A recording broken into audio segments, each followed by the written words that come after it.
सर्वोच्च न्यायालय ने ईडब्ल्यूएस आरक्षण की संवैधानिकता को बरकरार रखते हुए हाल ही में एक ऐतिहासिक निर्णय दिया है। आज इस वीडियो में हम इसी निर्णय से संबंधित तमाम पहलुओं को जानने की कोशिश करेंगे। जानेंगे कि आखिर इसकी संवैधानिकता को बरकरार रखते हुए सर्वोच्च न्यायालय द्वारा किस तरह के तर्क दिए गए और कौन कौन से जजों ने डिसेंटिंग जजमेंट दी और उन्होंने इसके विपक्ष में किस तरह के तर्क दिए। इसके अलावा वीडियो में हम ईडब्ल्यूएस आरक्षण की पृष्ठभूमि को जानने की भी कोशिश करेंगे। मेरा नाम है अक्षय और आपका स्वागत है दृष्टि आईएएस की इस नई वीडियो में। वीडियो शुरू करते हैं और सबसे पहले वीडियो की रूपरेखा को समझ लेते हैं, यानी उन बिंदुओं की बात कर लेते हैं जिनके माध्यम से हम अपनी चर्चा को आगे बढ़ाएंगे। तो वीडियो में सबसे पहले हम न्यूज यानी खबर पर बात करेंगे। इसके बाद सर्वोच्च न्यायालय के हालिया निर्णय को समझने की कोशिश करेंगे और साथ ही ईडब्ल्यूएस आरक्षण की व्यवस्था, उसके पृष्ठभूमि, उसके बैकग्राउंड पर बात करेंगे। इसके अलावा ये भी जानने की कोशिश करेंगे कि आखिर इस पूरी व्यवस्था को सर्वोच्च न्यायालय के समक्ष चुनौती क्यों दी गई थी और इस पूरी व्यवस्था के खिलाफ किस तरह के तर्क दिए जाते हैं। इसके अलावा सरकार ने इसके पक्ष में क्या क्या तर्क दिए हैं। अंत में निष्कर्ष की बात करेंगे और एक प्रश्न की भी चर्चा करेंगे। प्रश्न मेंस का है और आप 250 शब्दों में इसे लिखने की कोशिश कर सकते हैं। आज का जो पूरा वीडियो है वो सामान्य अध्ययन प्रश्न पत्र 2 से संबंधित है और आप इसे मुख्य तौर पर भारतीय राज्य व्यवस्था और आरक्षण जैसे खंडों से जोड़कर देख सकते हैं। चलिए वीडियो शुरू करते हैं और सबसे पहले हमारी वीडियो की खबर को देख लेते हैं। आज की हमारी जो खबर है वो इंडियन एक्सप्रेस अखबार से है। हमारी खबर है EWS quota does not violate basic structure, supreme court upholds 103rd constitutional amendment. यानी जाहिर तौर पर इस खबर में इस विषय को लेकर बात की गई है कि सर्वोच्च न्यायालय द्वारा 103वें संविधान संशोधन की संवैधानिकता को बरकरार रखा गया है। ये कहा गया है कि जो पूरा संविधान संशोधन था वो कानूनी रूप से वैध था। इसके अलावा सर्वोच्च न्यायालय ने अपने निर्णय में ये भी कहा है कि ये जो ईडब्ल्यूएस आरक्षण है ये किसी भी तरह से संविधान के मूल स्ट्रक्चर को, जो बेसिक स्ट्रक्चर है, उसको वायलेट नहीं करता है, उसका उल्लंघन नहीं करता है। अब इसको विस्तार से हम आगे समझते हैं, लेकिन विस्तार से आगे समझने से पहले आपके लिए एक खबर भी है। खबर ये है कि आपने पहले भी सुना होगा कि दृष्टि संस्थान द्वारा जो तमाम तरह की जानकारियां हैं उन्हें शॉर्ट फॉर्मेट में प्रोवाइड करने के लिए एक नए चैनल की शुरुआत की गई है। ये जो नया चैनल है इसका नाम है दृष्टि आईएएस शॉर्ट्स। आप आसानी से इस चैनल को सर्च कर सकते हैं और इसके माध्यम से जो दुनिया भर की तमाम तरह की जानकारियां हैं उन्हें शॉर्ट फॉर्मेट में मात्र 1 मिनट में प्राप्त कर सकते हैं। तो ये तो हमारे नए चैनल की बात हुई। अब आगे बढ़ते हैं और जान लेते हैं कि सर्वोच्च न्यायालय ने इस पूरे विषय में अपना क्या निर्णय दिया है।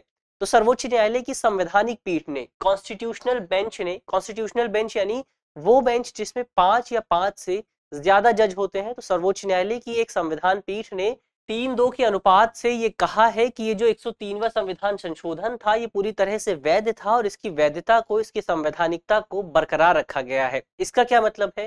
तो इसका मतलब ये है कि 103वें संविधान संशोधन के तहत जो ईडब्ल्यूएस आरक्षण की व्यवस्था की गई थी वो व्यवस्था पूरी तरह से उसी तरह से चलती रहेगी जैसे पहले से चल रही थी। यानी ईडब्ल्यूएस आरक्षण, अब लोगों को आरक्षण का लाभ उसी तरह से मिलता रहेगा। अब इस पूरे निर्णय के माध्यम से इस पूरे मामले की सुनवाई करते हुए सर्वोच्च न्यायालय के सामने 3 सवाल सबसे ज्यादा प्रमुख थे जिन पर सर्वोच्च न्यायालय द्वारा विस्तार से चर्चा की गई।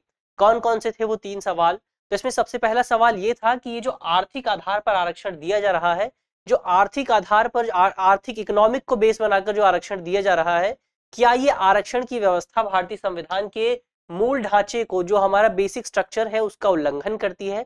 ये पहला सवाल था। दूसरा सवाल ये था कि इस पूरी व्यवस्था के तहत जो शेड्यूल कास्ट, शेड्यूल ट्राइब और अदर बैकवर्ड क्लासेस को बाहर रखा गया है, इस तरह की श्रेणियों को, इस श्रेणी में जो लोग शामिल हैं उन्हें इस व्यवस्था में शामिल नहीं किया गया है। क्या ये जो एक्सक्लूजन है, ये एक्सक्लूजन भारतीय संविधान के मूल स्ट्रक्चर को, बेसिक स्ट्रक्चर को प्रभावित करता है, उसका उल्लंघन करता है? ये दूसरा सवाल था। और तीसरा सवाल ये था कि आरक्षण की जो 50% की सीमा तय की गई थी 1992 के केस में, और इस पूरे कोटे के माध्यम से इस सीमा का जो उल्लंघन होता है, क्या ये उल्लंघन मूल स्ट्रक्चर का, बेसिक स्ट्रक्चर का उल्लंघन करता है? और इन्हीं 3 सवालों को लेकर सर्वोच्च न्यायालय द्वारा विस्तार से चर्चा की गई और इसको लेकर अपना निर्णय दिया गया। और इस पूरे निर्णय के तहत 3 जज ऐसे थे, 3 न्यायाधीश ऐसे थे जिन्होंने ये माना कि ये उल्लंघन नहीं हो रहा है। इन तीनों सवालों में किसी भी तरह से बेसिक स्ट्रक्चर का उल्लंघन नहीं हो रहा है, ऐसा 3 जजों ने माना। जबकि 2 जज ऐसे थे जिनका यह मानना था कि कहीं ना कहीं उल्लंघन जरूर हो रहा है, ऐसे वायलेशन जरूर हो रहा है बेसिक स्ट्रक्चर का, और यहाँ विशेष बात यह है कि इन दो जजों में से जिन्होंने डिसेंटिंग जजमेंट दी, उन दो जजों में से भारत के CJI UU ललित भी शामिल थे। तो इस निर्णय के माध्यम से हम भारत की सर्वोच्च जो न्यायपालिका है, जो सबसे बड़ी न्यायपालिका है, उसमें डेमोक्रेसी कितनी ज्यादा है उसको भी समझ सकते हैं। तो ये तो बात हुई कि निर्णय में क्या कहा गया, किस तरह की बात की गई। अब सवाल उठता है कि निर्णय के पक्ष और विपक्ष में किस तरह की बात की गई, किस तरह के तर्क दिए गए। सबसे पहले पक्ष की बात कर लेते हैं। तो पक्ष में जिन जजों ने निर्णय दिया, उन जजों ने स्पष्ट तौर पर यह कहा कि जो आरक्षण की व्यवस्था है, जो रिजर्वेशन की पूरी व्यवस्था है, ये व्यवस्था केवल सामाजिक और शैक्षणिक रूप से पिछड़े वर्गों को समाहित करने के लिए लागू नहीं की गई थी, बल्कि इस व्यवस्था का प्राथमिक उद्देश्य तमाम स्तरों पर जो पिछड़े हुए लोग हैं, उन लोगों को आगे लाने के लिए शुरू किया गया था, और इसमें आर्थिक आधार भी एक प्रमुख कारण हो सकता है। तो ये तो पहली बात हुई। इसके अलावा इसमें यह भी कहा गया कि इसके माध्यम से जो कई लोग ये तर्क दे रहे हैं कि इसके माध्यम से 50% जो आरक्षण की सीमा तय की गई थी, उस पूरी सीमा का उल्लंघन होता है, तो कहीं से भी इसका उल्लंघन नहीं हो रहा है, क्योंकि ये जो पूरी सीमा है वो अनम्य नहीं है, यानी उसका वॉयलेशन किसी न किसी स्तर पर जरूर किया जा सकता है यदि इसकी जरूरत पड़ती है। इसके अलावा इस निर्णय में एक और बात प्रमुख तौर पर यह भी कही गई कि जिस तरह से समान लोगों के साथ असमान व्यवहार जब किया जाता है, तो इस तरह की व्यवस्था को जब हम समानता के विरुद्ध मानते हैं, इक्वालिटी के खिलाफ मानते हैं, उसी तरह से यदि असमान लोगों के साथ समान तरह का व्यवहार किया जाता है, तो ये व्यवस्था भी असमानता के खिलाफ होगी। और यही वजह है कि इन तीन जजों ने स्पष्ट तौर पर यह कहा कि भारत में ये जो EWS की व्यवस्था लागू की गई है, जिसमें आर्थिक रूप से पिछड़े वर्गों के उत्थान के लिए कई तरह के प्रावधान किए गए हैं, ये व्यवस्था पूरी तरह से सही है।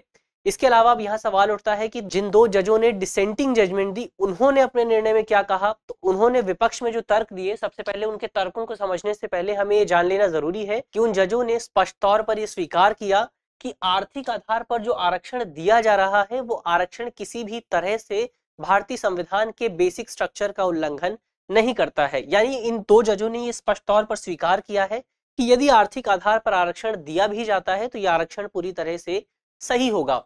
हालांकि उन दो जजों ने यह स्पष्ट तौर पर कहा है कि इस पूरी व्यवस्था में जो शेड्यूल कास्ट, शेड्यूल ट्राइब और अदर बैकवर्ड क्लासेस को बाहर रखा गया है, तो बाहर रखे जाने की वजह से ये जो पूरी व्यवस्था है, ये भारत में समानता के सिद्धांत के खिलाफ काम करती है। इसके अलावा उन्होंने ये भी कहा है कि इस पूरी व्यवस्था के माध्यम से 50% की जो सीमा तय की गई थी, उस सीमा का भी उल्लंघन होता है। ऐसे में उन्होंने स्पष्ट तौर पर कहा है कि इस व्यवस्था को पूरी तरह से बंद कर देना चाहिए, क्योंकि इस व्यवस्था से भारत में कंपार्टमेंटलाइजेशन और ज्यादा बढ़ेगा, वर्ग विभाजन और ज्यादा बढ़ेगा, लोगों में और ज्यादा विभाजन आएगा। तो ये तो बात हुई कि जजमेंट में क्या क्या कहा गया। अब आगे बढ़ते हैं और भारत में EWS आरक्षण की व्यवस्था पर बात कर लेते हैं। तो आपको याद होगा कि भारतीय सरकार द्वारा साल 2019 में एक संविधान संशोधन पेश किया गया था। ये जो संविधान संशोधन है, इसे आज हम 103वें संविधान संशोधन के नाम से जानते हैं, और इस संविधान संशोधन के जरिए भारत सरकार द्वारा आर्थिक रूप से पिछड़े वर्ग के लिए 10% आरक्षण की, 10% कोटे की व्यवस्था की गई थी।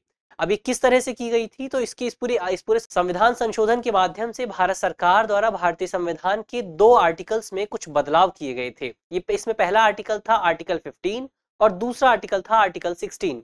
हम जानते हैं कि आर्टिकल 15 जो है वो मुख्य तौर पर भारत की सरकार को, तमाम अन्य राज्यों की सरकार को कुछ विशेष आधारों पर भारतीय नागरिकों के साथ भेदभाव करने पर रोक लगाती है। इसमें धर्म के आधार पर भेदभाव नहीं किया जा सकता, जाति के आधार पर, नस्ल के आधार पर या जन्म स्थान के आधार पर भेदभाव नहीं किया जा सकता।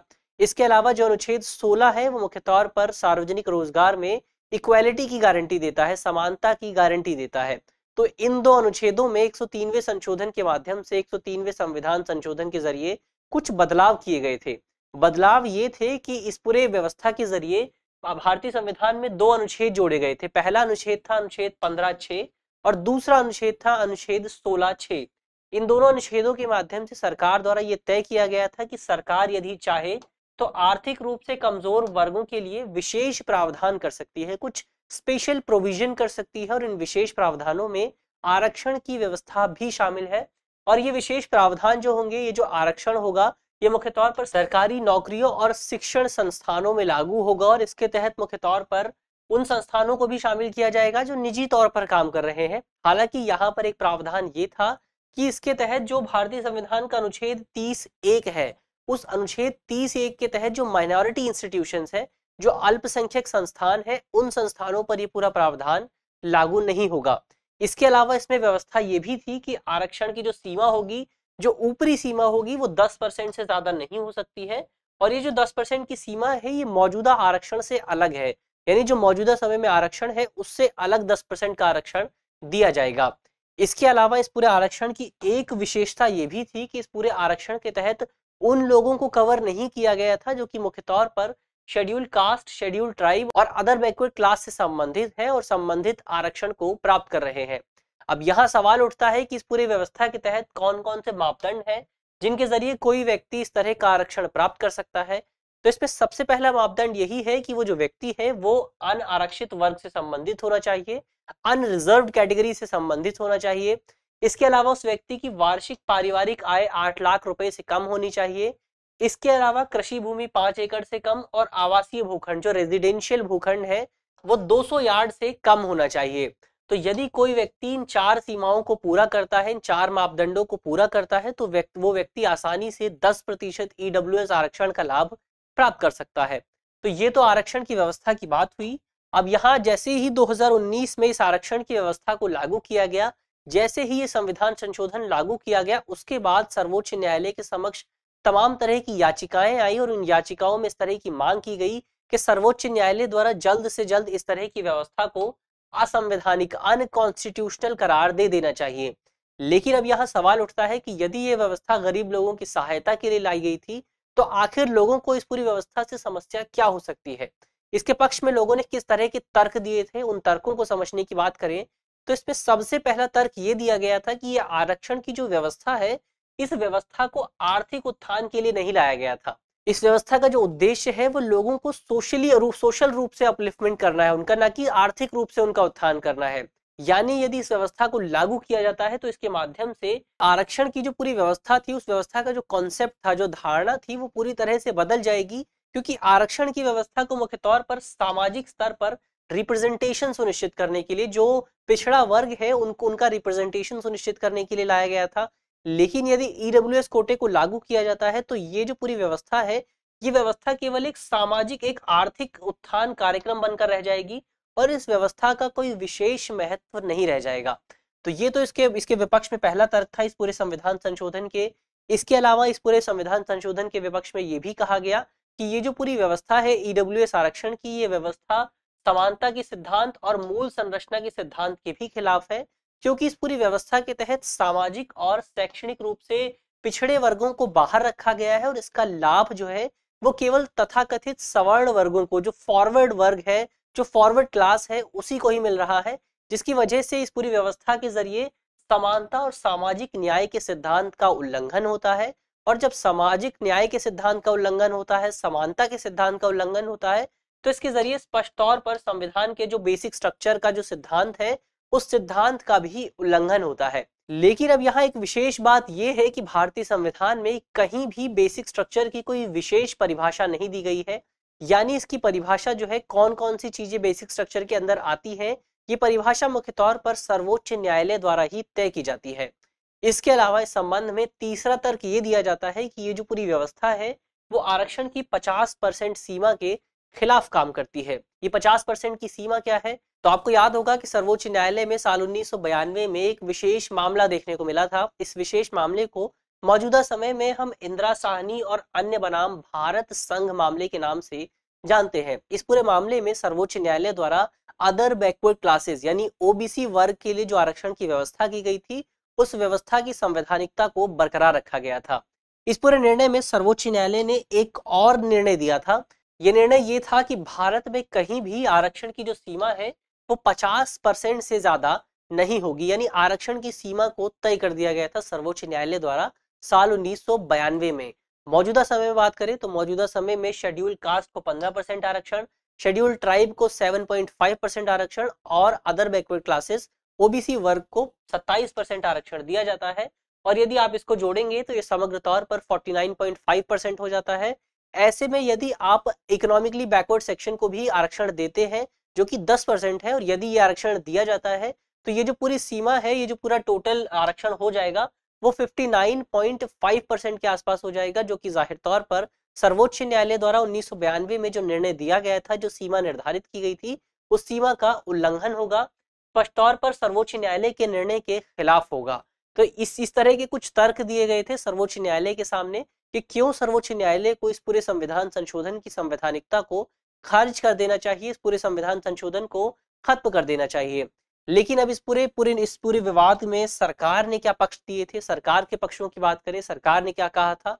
तो सरकार ने सबसे पहले ये कहा था कि इस पूरी व्यवस्था के माध्यम से SEBCs के अधिकारों का, यानी socially and economically backward section के अधिकारों का किसी भी तरह से हनन नहीं होता है, क्योंकि इस पूरी व्यवस्था के तहत जो आरक्षण दिया जा रहा है वो आरक्षण पूरी तरह से जो अदर बैकवर्ड क्लासेस का आरक्षण है, जो शेड्यूल ट्राइब का आरक्षण है, जो शेड्यूल कास्ट का आरक्षण है, उस आरक्षण से पूरी तरह से अलग है। और इस पूरी आरक्षण की व्यवस्था से किसी भी तरह से शेड्यूल कास्ट, शेड्यूल ट्राइब और अदर बैकवर्ड क्लासेस के आरक्षण पर कोई भी प्रभाव देखने को नहीं मिलेगा। इसके अलावा सर्वोच्च न्यायालय ने 50% आरक्षण की सीमा को लेकर स्पष्ट तौर पर कहा था कि ये जो सीमा है, ये जो पूरी लिमिट है, ये अनुल्लंघनीय नहीं है, ये इनवॉयलेबल नहीं है, यानी समय आने पर और आवश्यकता के अनुसार इस पूरे सिद्धांत का भी उल्लंघन किया जा सकता है। ऐसे में यदि ये जो पूरी व्यवस्था है ये अनुल्लंघनीय नहीं है, इनवॉयलेबल नहीं है, तो जाहिर तौर पर यह व्यवस्था भारतीय संविधान की मूल संरचना का, बेसिक स्ट्रक्चर का हिस्सा भी नहीं है। और बेसिक स्ट्रक्चर का हिस्सा नहीं है तो ऐसे में सर्वोच्च न्यायालय इस पूरे निर्णय पर, इस पूरे कानून को खारिज करने के लिए बाध्य नहीं है। तो स्पष्ट तौर पर सरकार ने इस तरह के तर्क दिए थे, सरकार के तर्कों की बात की। अब अंत में निष्कर्ष की बात कर लेते हैं। निष्कर्ष के तौर पर हम कह सकते हैं कि भारत सरकार द्वारा साल 2019 में एक संविधान संशोधन लाया गया था और इस संविधान संशोधन के माध्यम से सरकार का प्राथमिक उद्देश्य आर्थिक रूप से पिछड़े वर्ग का उत्थान सुनिश्चित करना था। हालांकि जब ये आरक्षण की व्यवस्था लागू की गई तो इसके बाद कई जानकारों ने इस तरह के प्रश्न उठाए कि इसके माध्यम से ये जो पूरी व्यवस्था है ये संविधान की मूल संरचना का उल्लंघन करती है। इसके बाद कई मामले सर्वोच्च न्यायालय के समक्ष गए और सर्वोच्च न्यायालय ने अब अपने हालिया निर्णय में ये स्पष्ट कर दिया है कि जो पूरी व्यवस्था है ये किसी भी तरह से मूल संरचना का उल्लंघन नहीं करती है। ऐसे में सर्वोच्च न्यायालय के निर्णय के बाद ये स्पष्ट हो गया है कि ये जो पूरी व्यवस्था है, EWS कोटे की जो व्यवस्था है वो इसी तरह से बरकरार रहेगी और आर्थिक रूप से जो पिछड़े लोग हैं वो इस व्यवस्था का लाभ उठा सकेंगे। तो ये तो निष्कर्ष की बात हुई। अब अंत में एक प्रश्न की बात कर लेते हैं। प्रश्न मेंस का है और आप 250 शब्दों में इसे लिखने की कोशिश कर सकते हैं। आज का हमारा प्रश्न है कि 103वें संविधान संशोधन की आवश्यकता का उल्लेख करते हुए इसकी संवैधानिकता से संबंधित तमाम पहलुओं पर चर्चा कीजिए। यानी सबसे पहले आपको बात करनी है कि भारत सरकार 103वें संविधान संशोधन को लेकर क्यों आई थी। इसके अलावा इस संविधान संशोधन से संबंधित जो भी तमाम संवैधानिक और कानूनी पहलू है आप उन पर भी चर्चा कर सकते हैं। आपको इस सवाल का जवाब जो है वो 250 शब्दों में लिखना है। इसके अलावा आप कमेंट बॉक्स में बता सकते हैं कि इंदिरा साहनी जो विवाद है वो किस साल देखने को मिला था, इसका निर्णय किस साल सर्वोच्च न्यायालय द्वारा दिया गया था। मुझे आशा है कि इस वीडियो के माध्यम से जिन बिंदुओं पर चर्चा की गई है वो आपको समझ में आएंगे और यदि आपके प्रश्न पत्र में इससे संबंधित कोई भी सवाल आता है तो आप उसे आसानी से हल कर सकेंगे। इस तरह की अन्य वीडियो देखने के लिए आप हमारे चैनल को भी सब्सक्राइब कर सकते हैं। इसके अलावा हमारे पास कई अन्य तरह के कार्यक्रम है, इन डेप्थ कार्यक्रम है, इन फोकस कार्यक्रम है। आज के हमारे इन डेप्थ कार्यक्रम में आप दिल्ली में जो स्मोक की बहुत खराब स्थिति है, जो प्रदूषण की बहुत खराब स्थिति है, उस पर बात कर सकते हैं। उसको लेकर आप विस्तार से एक डिस्कशन, एक चर्चा देख सकते हैं। धन्यवाद।